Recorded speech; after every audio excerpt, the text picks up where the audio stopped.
Halo Sobat ASN, selamat datang di channel YouTube Fungsional Indonesia. Di sini kita bakal bantu Sobat ASN mempersiapkan diri menghadapi seleksi P3K dengan pembahasan lengkap dan mudah dipahami. Sebelum lanjut, yuk like, komen, dan subscribe channel YouTube ini supaya Sobat ASN gak ketinggalan video pembahasan lainnya dari kami. Nah, di video kali ini kita akan bahas soal-soal P3K untuk formasi jabatan pengadministrasi perkantoran. Pembahasan ini bakalan penting banget karena bisa bantu Sobat ASN memahami pola soal dan fokus belajar di bagian yang tepat. Yuk, langsung aja kita mulai pembahasannya. Oke, teman-teman, di sini kita mulai memasuki soal yang pertama yang diambil dari kisi-kisi memproses dokumen sesuai dengan prosedur untuk tertib administrasi. Nah, di sebuah dinas, Anda bertugas sebagai pengadministrasi perkantoran dan menerima 5 dokumen dari luar instansi. A. Surat permohonan kerjasama dari mitra luar negeri. B. Proposal proyek dari salah satu unit internal. C. Surat pengantar barang dari penyedia logistik. D. Nota dinas dari Kepala Subbagian Keuangan. E. Dokumen pengesahan anggaran dari Badan Pengelola Keuangan Daerah.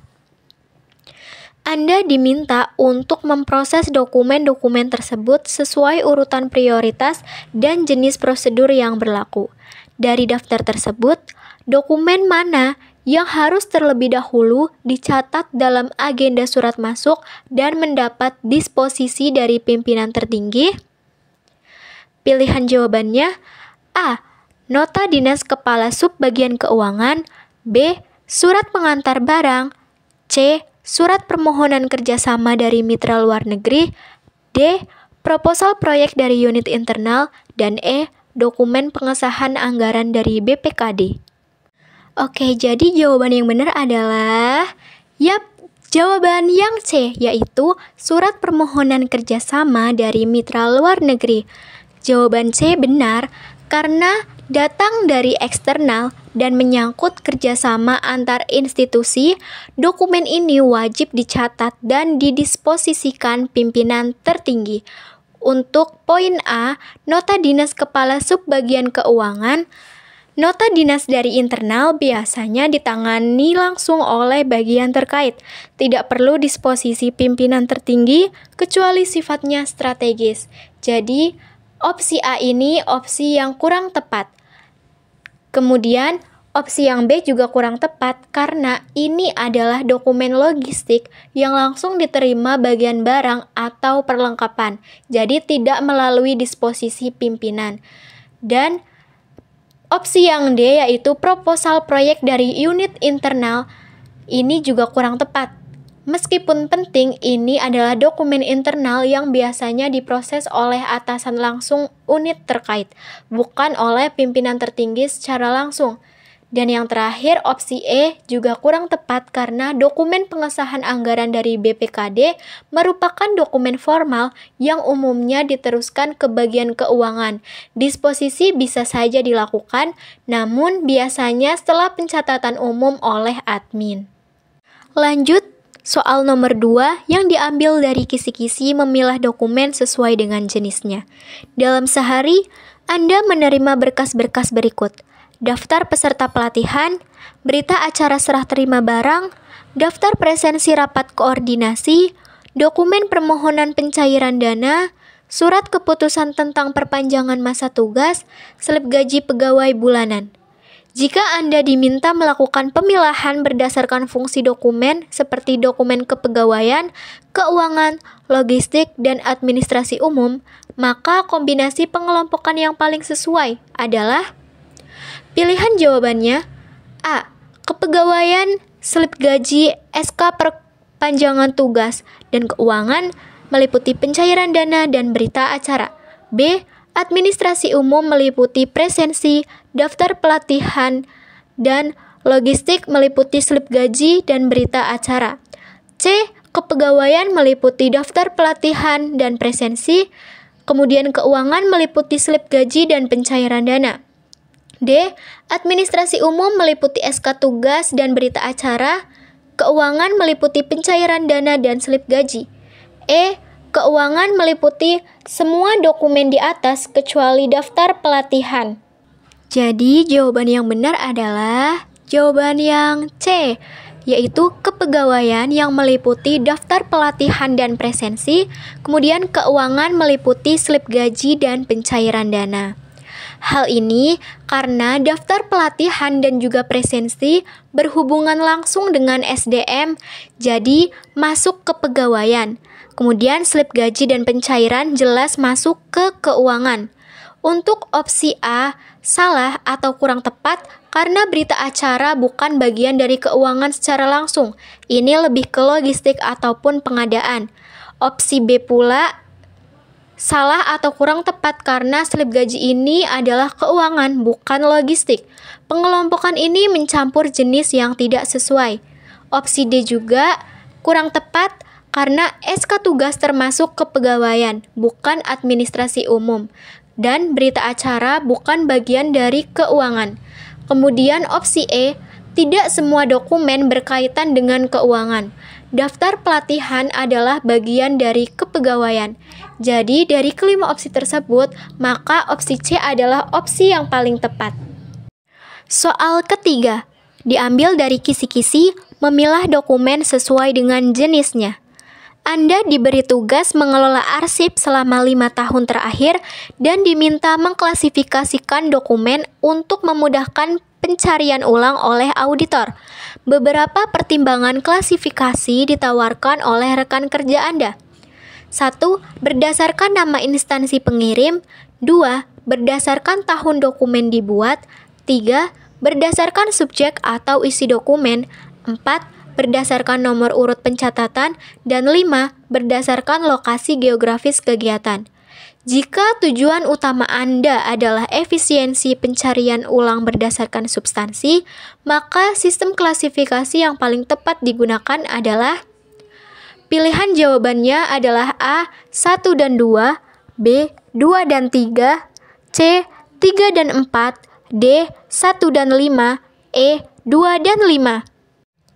Jadi, jawaban yang tepat adalah jawaban yang C. 3 dan 4.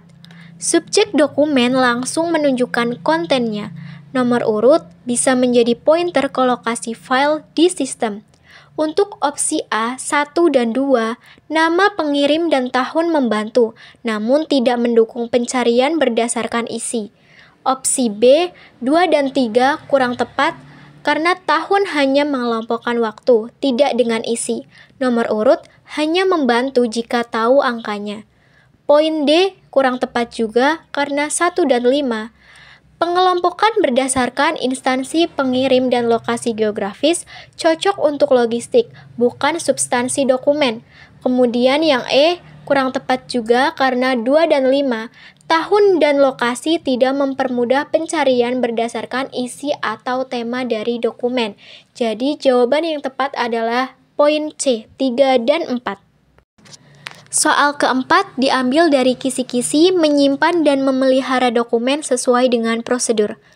Dalam sebuah audit internal, ditemukan bahwa banyak dokumen fisik tahun 2018 hingga 2020 rusak karena lembab, label dokumen pudar, dan beberapa file digital tahun 2021 hingga 2022 hilang dari server utama karena gangguan teknis.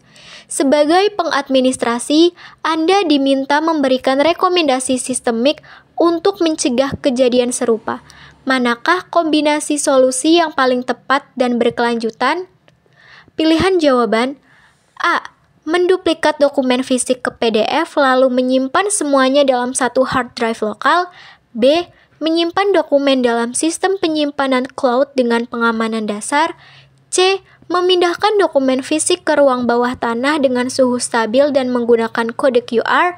D. Membuat digitalisasi dokumen dengan backup di dua lokasi, offline dan online, serta pengawasan berkala atas kondisi fisik. Dan E. Menyimpan semua dokumen dalam bentuk cetak di kabinet besi dan menambahkan dehumidifier. Oke, baik. Jadi jawaban yang tepat adalah betul sekali, jawaban yang D, yaitu membuat digitalisasi dokumen dengan backup di dua lokasi, offline dan online, serta pengawasan berkala atas kondisi fisik. Hal ini karena pendekatan menyeluruh seperti digitalisasi, backup ganda, dan tetap menjaga dokumen fisik secara berkala. Untuk opsi A, kurang tepat karena menyimpan semua dalam hard drive lokal terlalu berisiko, seperti adanya kerusakan hardware dan adanya virus dan yang lainnya. Opsi B juga kurang tepat karena sistem cloud hanya dengan pengamanan dasar sangat rentan terhadap pelanggaran data ataupun pembobolan. Begitupun dengan opsi C, yaitu ruang bawah tanah rawan kelembaban walau suhu stabil. QR kode tidak menyelesaikan masalah kelembaban dan kehilangan fisik. Jadi opsi C juga kurang tepat. Dan yang terakhir opsi E kurang tepat juga karena semua dokumen dalam bentuk cetak itu boros ruang, mahal, dan tidak efisien untuk akses cepat. Hanya dehumidifier tidak cukup. Jadi jawaban yang paling tepat adalah opsi yang D. Oke, lanjut ke soal yang terakhir, yaitu soal kelima yang diambil dari kisi-kisi melayani peminjaman dokumen sesuai dengan ketentuan. Seorang pegawai meminjam dokumen penting dari bagian arsip untuk keperluan pelaporan. Ia sudah mengisi formulir peminjaman dan diberi tenggat pengembalian 3 hari. Namun setelah 2 minggu, dokumen belum dikembalikan dan pegawai tersebut sedang dinas di luar. Kepala bagian meminta Anda untuk segera menangani situasi ini karena dokumen tersebut dibutuhkan oleh tim audit. Tindakan terbaik dan prosedural yang harus Anda lakukan adalah pilihan jawaban A. Melaporkan pegawai yang meminjam ke atasan langsung dan menunggu instruksi. B. Menghubungi pegawai tersebut dan meminta pengembalian segera lalu mencatat pelanggaran. C. Mengganti dokumen dengan salinan digital tanpa tindakan terhadap keterlambatan. D. Menerbitkan surat peringatan resmi tanpa perlu konfirmasi kepada peminjam. E. Membuat dokumen serupa berdasarkan ingatan rekan kerja dan mengarsipkan ulang. Oke, baik teman-teman. Jadi jawaban yang paling tepat dari soal kelima adalah yang B. Menghubungi pegawai tersebut dan meminta pengembalian segera lalu mencatat pelanggaran. Hal ini karena proaktif dan juga prosedural. Adanya konfirmasi dan tindak lanjut serta dokumentasikan pelanggaran untuk pembinaan seterusnya. Opsi A kurang tepat karena menunggu instruksi saja terlalu pasif dan tidak menyelesaikan masalah secara langsung. Kemudian opsi C kurang tepat karena mengganti dokumen digital tanpa klarifikasi bisa menimbulkan kesalahan data atau duplikasi yang tidak valid. Opsi D kurang tepat, langsung beri surat peringatan tanpa proses komunikasi bertentangan dengan asas proporsionalitas. Dan opsi E juga kurang tepat karena mengandalkan ingatan orang lain untuk membuat ulang dokumen bukan prosedur yang sah dan sangat berisiko manipulasi. Jadi, opsi yang paling tepat adalah opsi yang B. Itu dia pembahasan soal-soal untuk formasi jabatan pengadministrasi perkantoran kali ini. Semoga bisa jadi gambaran awal buat Sobat ASN yang sedang mempersiapkan diri untuk mengikuti seleksi P3K tahun ini. Kalau Sobat ASN ingin akses ke materi yang lebih lengkap, seperti kisi-kisi, soal-soal latihan terbaru, kunci jawaban, dan pembahasan detail, langsung aja berlangganan akun premium di website kami di fungsional.id. Di sana, semua sudah disusun sistematis dan mudah dipahami. Bisa jadi bekal terbaik buat kamu lolos seleksi P3K tahun ini. Sampai jumpa di video selanjutnya. Tetap semangat belajar dan wujudkan impianmu jadi ASN.